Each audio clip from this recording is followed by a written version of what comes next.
Bada bing, bada boom. Give Tony a pole and he'll be the fattest man dancing in our room. Welcome back, guys, to Fog Entertainment for yet another Sopranos. We cannot contain our excitement, just like Tony Soprano's shirt can barely contain those big man titties. Oh, aye, calling all cars. That is a reference to Melfi's.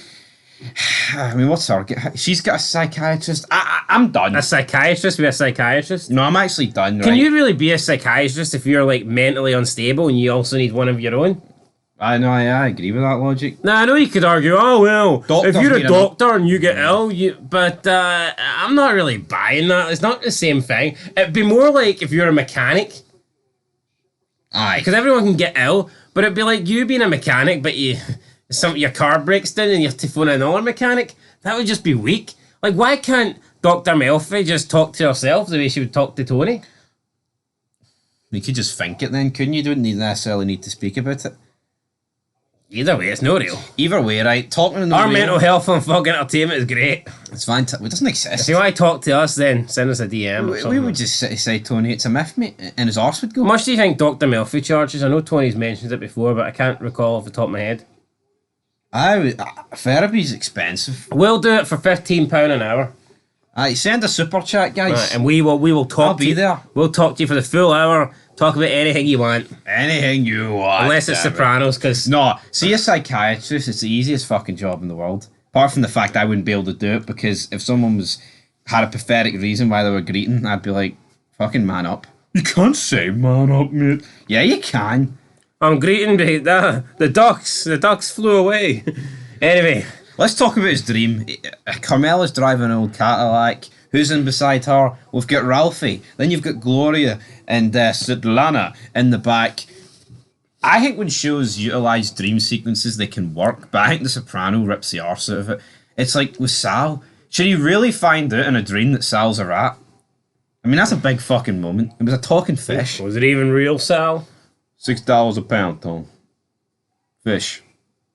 How's the catch? I don't know, it didn't really do much for me, but for Dr. Melfi, I think she should have been a season 1 exclusive. Alright?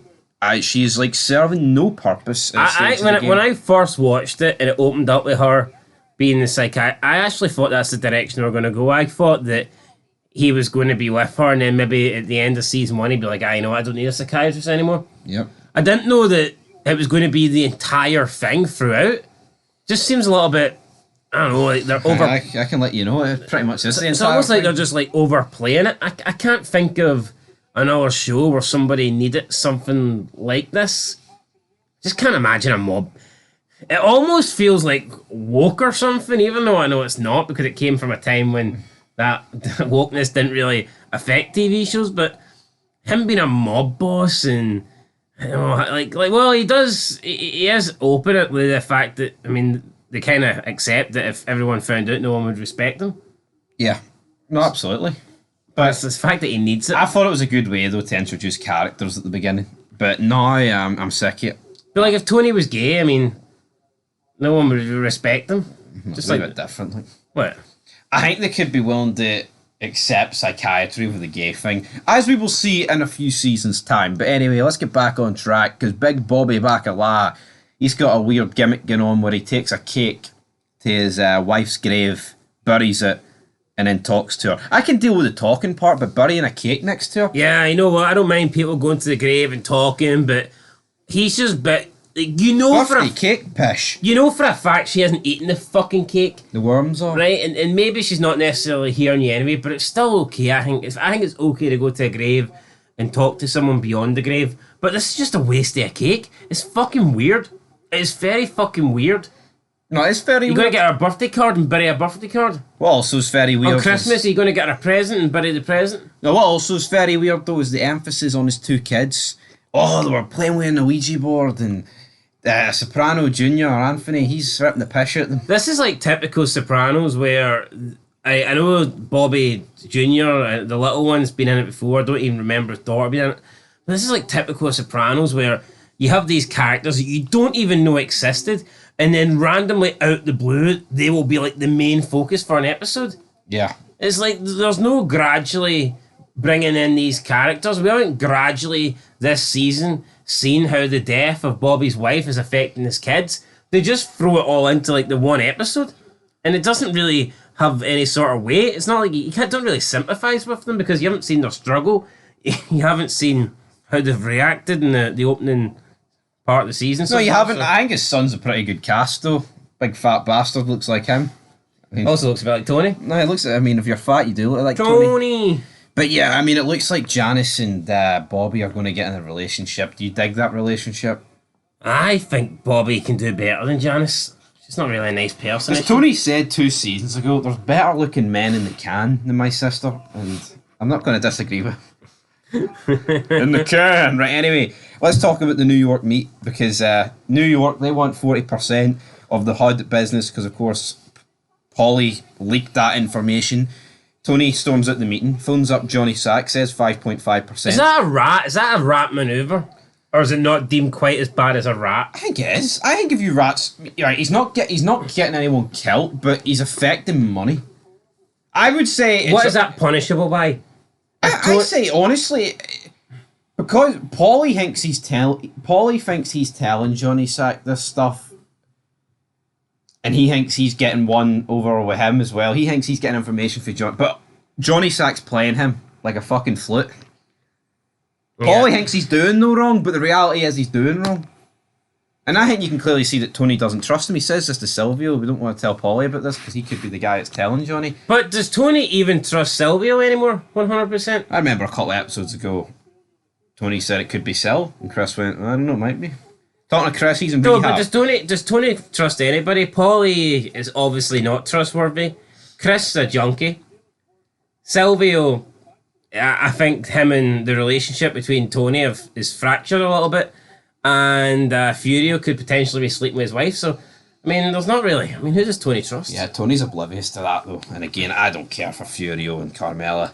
Furio. Just another side plot I don't give a shit about. Well, I mean, if Bobby can do better than Janice, can Furio not do better than Carmela? Of course he could. Like, like, he's got the fucking nose to find them, like. Well, he could sniff them out. No, I'm not saying that Carmela, for her age, I'm not saying she's not an attractive like woman or whatnot, but it's like she's just so fucking annoying. Yeah, but she never shows that side to Furio. True. Furio does not know that. See if Furio knew what it was like in that Soprano household, I think he would fucking go back to Italy. I think he'd hide himself by his nose. He'd want to be as far away from Carmela as possible. Of course he would, but that's why it's all fake though. It's all this shite. But essentially, one of the associates, Vic the appraiser, Tony's crew beats him up. New York beats him up. It's almost like they're taking turns at battering the fuck out of this guy. Weird, but are they going to be able to come to an agreement? Maybe not, because what Tony does, he reaches out to Beansy, if you remember, who crippled Beansy in season 2. Richie Aprile, so he's dead. That's what I meant. I didn't mean So they go down to Beansy, he reaches out to That's a bit unnecessary, that beatdown, by the way. Oh yeah, TLC. Oh, the cripple, the car. No Scrubs was playing. I'm thinking about the guy beat up in the restaurant. Yeah. No, when Tony says to him, I thought you to back up. So he got Richie, so he's like, yeah, then I put it in drive. That was a pretty good line. Like, yeah, that was pretty good. But here, but I don't remember them ever following up in season 2 about whether this guy would get his legs back. No, his legs. He's fucked. He's in a wheelchair. Yeah, but remember, like they said, oh, it's touch and go. He built with touch and go. It looked fucked. No, but did they not say he might never walk again? Well, he can't. So. All right. Well. Yeah, but is that it? Is that we don't get the conclusion till like 2 seasons later? Pretty much. Yeah. Or did we actually make it official? I just knew he went down to Florida. I can't remember. All I remember is the last thing was Tony was told he might never walk again, and then 2 seasons you see him not walking. I was like, right, okay. That is very funny.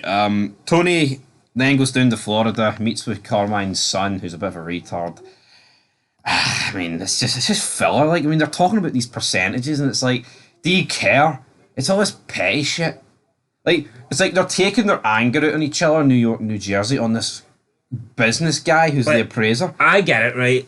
Percentages don't. I think it's hard to care too much about percentages because it's not like we're being affected, not like we're making anything from it. But I do think The Sopranos does a really bad job of actually making you have any interest in, like in The Sons, for example, when they're talking about some sort of split, you're intrigued. I think you're thinking, oh, is that a good deal? Is that a good? Could they do better than that? Does so and so deserve 50-50? But I feel like with this, even it's at just Sopranos, numbers. it just feels like they're throwing random numbers at. There's been times where like even they're talking, can you give me 4? I can only give you 2. It's like 2 points. when when Not 0.1 point. when what's his name, cook, chef, Artie. Artie. What do you mean, the Don? Aye, the Don of the Sopranos.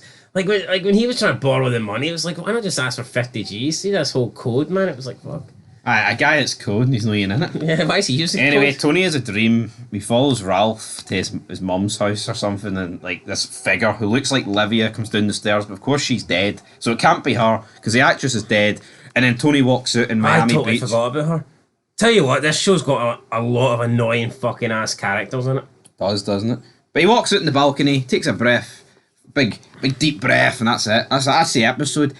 I mean, I think the last couple were quite good, with Ralph's death, Christopher's like intervention and shit, and him going to rehab. But I mean, this is filler. Like, I mean, like this is an episode where you could miss it, and I don't think much changes.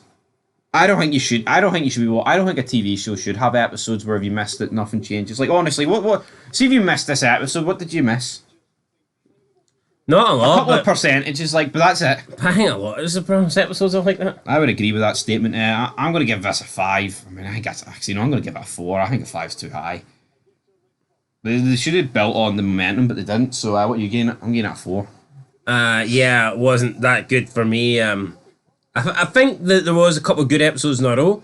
I think we're gonna miss, not Richie. I think we're gonna miss Ralph, and we haven't seen Chris lately either. So Yeah, he's in rehab. Won't see him for a few more episodes. yeah, I mean, we went for Ralph and Chris probably being the standout characters in the episodes, making episodes good, and then we have to survive without both of them. So yeah, a little bit of quality has went down. I think. I mean, I'm gonna get a 4 as well. For me, it was a mediocre. You know, it wasn't good. I mean, it wasn't awful, but it nothing wasn't. happened. Yeah, it was just. I can't say, oh, this was bad, but I mean, it's just uneventful. Yeah, very uneventful. So yeah. 4 out of 10. And I think the problem with The Sopranos is this isn't just a one-off, or it's not even like, oh, you get like one episode like this a season. I feel like each season you're maybe getting like 3 or 4 episodes like this. Now, sometimes you get them in a row. Aye, back to back. Aye, that's a disaster waiting for you. Sacrifice. Anyway, guys, calling all cars. 2 episodes to go. Till next time. Peace.